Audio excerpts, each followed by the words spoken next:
কাশ্মীর ভ্রমণের দ্বিতীয় দিনে আজ আমাদের গন্তব্য সোনমার্গ বা সোনামার্গ। শ্রীনগর থেকে ৮০ কিলোমিটার দূরে অবস্থিত সোনামার্গের উচ্চতা সমুদ্রপৃষ্ঠ থেকে ৮,৯৫৭ ফুট। এই রাস্তাটি হলো ন্যাশনাল হাইওয়ে ১, যা সোনামার্গ হয়ে জজিলা পাস পেরিয়ে চলে গেছে লেতে। এই হলো সিন্ধ নদী। নাম সিন্ধ হলেও এটি এবং ইন্ডাস অথবা সিন্ধু নদ কিন্তু এক নয়। সোনমার্গ যাওয়ার রাস্তাতে এই নদীটি বারবার চোখে পড়ে। প্রায় ১০৮ কিলোমিটার দীর্ঘ এই সিন্ধ নদী শ্রীনগরের কাছে ঝিলাম নদীতে এসে মিশেছে।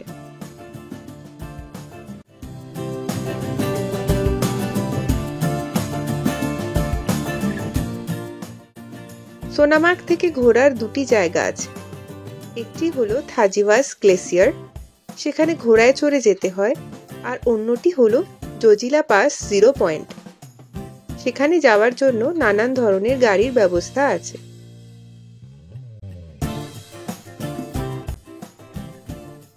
পুরো রাস্তাটি অসম্ভব সুন্দর।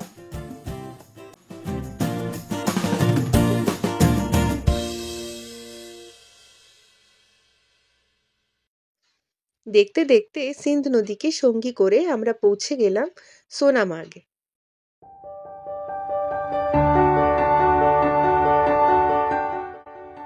আমাদের ট্যুর প্ল্যানে আগে থেকেই ঠিক ছিল আমরা 0 পয়েন্ট যাব।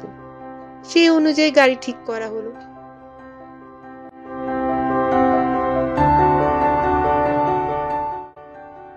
সোনামার্গ থেকে 0 পয়েন্টের দূরত্ব প্রায় ২৫ কিলোমিটার। শুনেছিলাম যে এই যাত্রাপথ বেশ কঠিন এবং ঝুঁকিপূর্ণ। আজ সেই অভিজ্ঞতা সঞ্চয়ের দিন।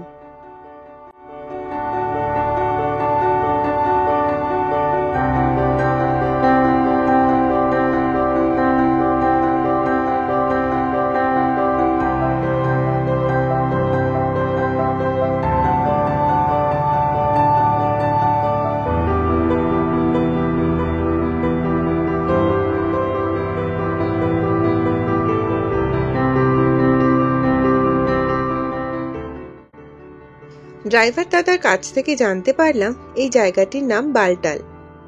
এটি অমরনাথ যাত্রার বেস ক্যাম্প।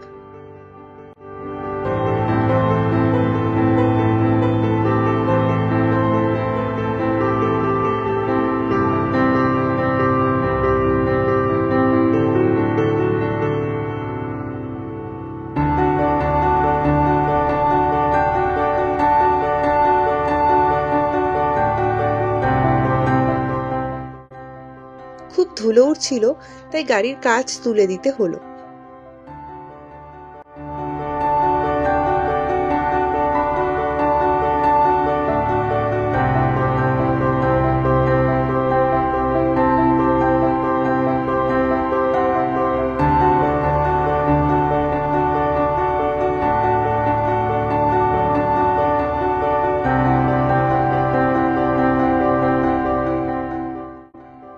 যত উপরের দিকে উঠছি সবুজের পরিমাণ ততই কমে যাচ্ছে।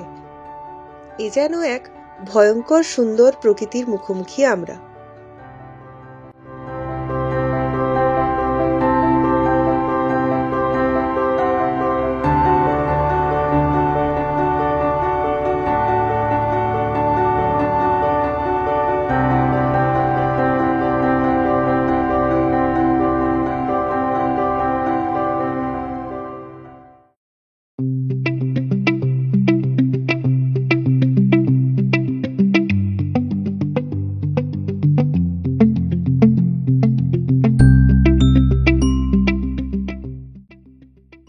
দেখলাম কিছু কিছু জায়গায় রাস্তার অবস্থা বেশ খারাপ।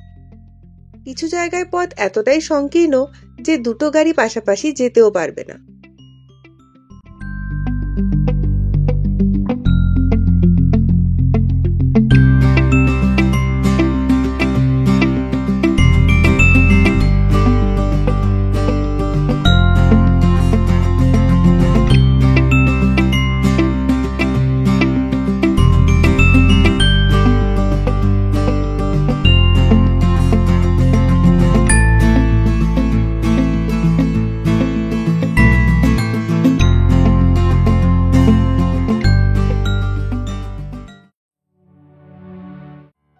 সব রাস্তা পেরিয়ে পৌঁছে গেলাম 11,649 ফুট উচ্চতায় জজিলা পাস 0 পয়েন্টে। চটপট ক্যামেরা বন্দি করলাম এই মুহূর্ত। এই জায়গাটির নাম দ্রাস। ওই যে দূরে বরফের চূড়া দেখা যাচ্ছে, তা হলো গ্লেসিয়ার পয়েন্ট।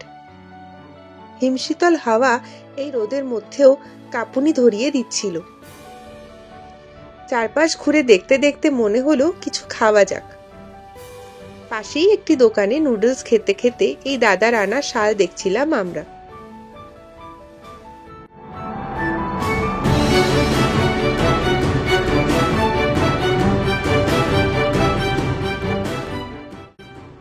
দাদা দেখাচ্ছিলেন পশমিনা শাল একটি ছোট আংটির মধ্যে দিয়ে কি সহজেই বেরিয়ে গেল। এনার গ্রামেই এই শাল তৈরি হয়, তার ভিডিও আমাদের দেখালেন। আমরা কয়েকটি শাল কেনাতে খুব খুশি হলেন। এখান থেকে আরেকটু এগিয়ে দেখতে পেলাম দুটি সবুজ গেট। কাশ্মীর ও লাদাখের সীমা নির্ধারণ করে এই গেট দুটি।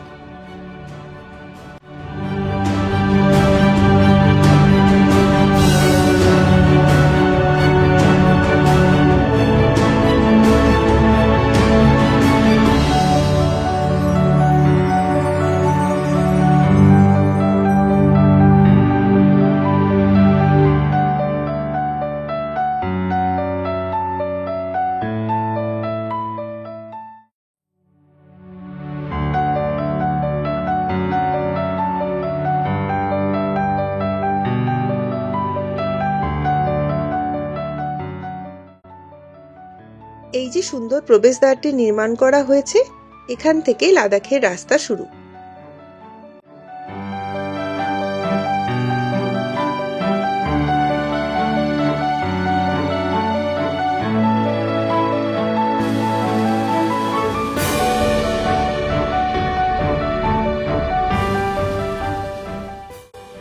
এখন আমরা দাঁড়িয়ে আছি লাদাখের মাটিতে।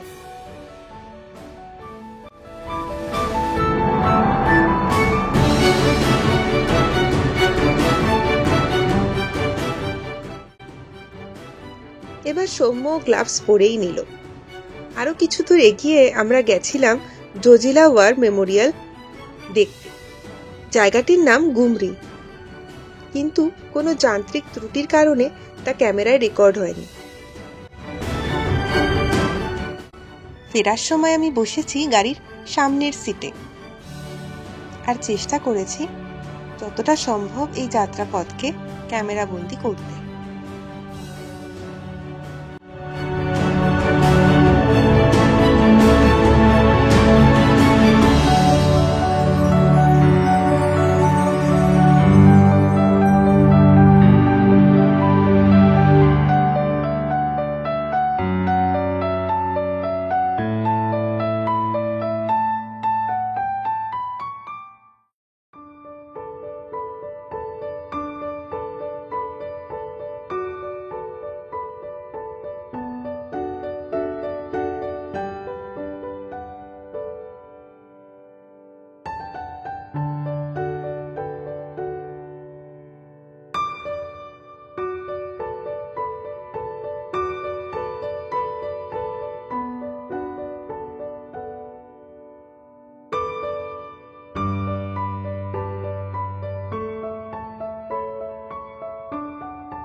কিছু জায়গায় ধুলো উঠছে এমন ভাবে যে গাড়ির ভিতর পর্যন্ত চলে আসছে, তাই গাড়ির কাচ উঠিয়ে রাখাই শ্রেয়।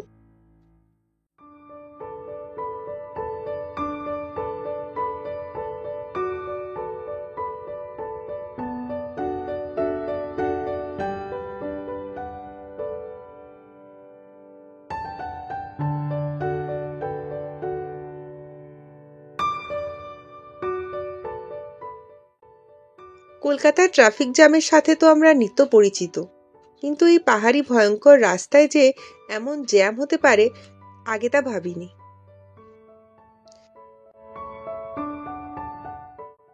জ্যাম কিন্তু বেশ কিছুক্ষণ ছিল।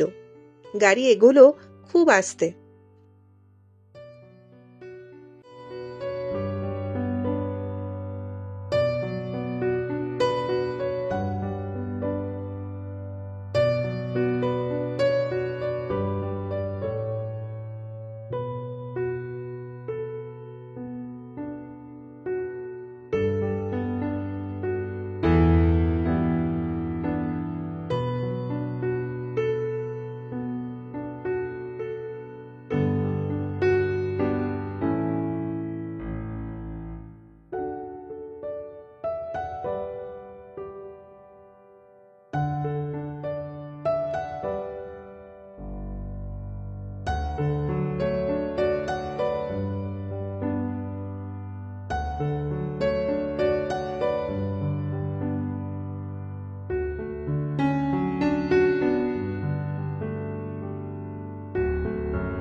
পুরো যাত্রাপথটি এতটাই মনোরম যে ক্যামেরার ব্যাটারি শেষ হয়ে গেলেও ছবি তোলার ইচ্ছা থেকেই যাবে। কাশ্মীর যত দেখছি ততই মনে হচ্ছে এমন জায়গা পৃথিবীতে আর কোথাও নেই।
নিচে চলে এলাম।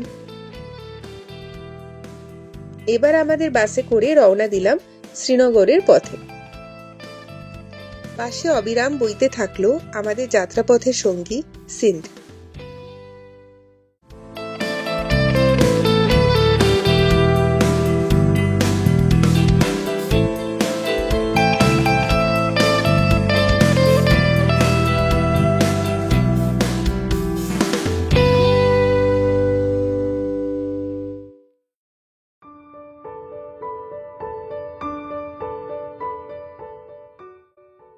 আমরা যে সময় কাশ্মীর বেড়াতে এসেছি সেই সময়ের একটি বড় আকর্ষণ হলো কাশ্মীরি আপেল।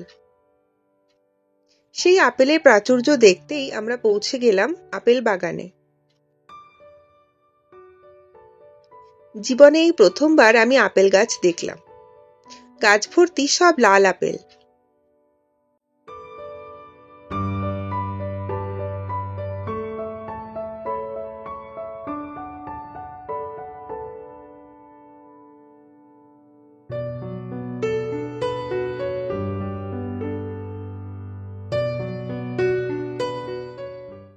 গাছে সবুজ আপেল কিন্তু দেখিনি, তবে আমরা বাড়ির জন্য সবুজ আপেলই নিয়েছিলাম।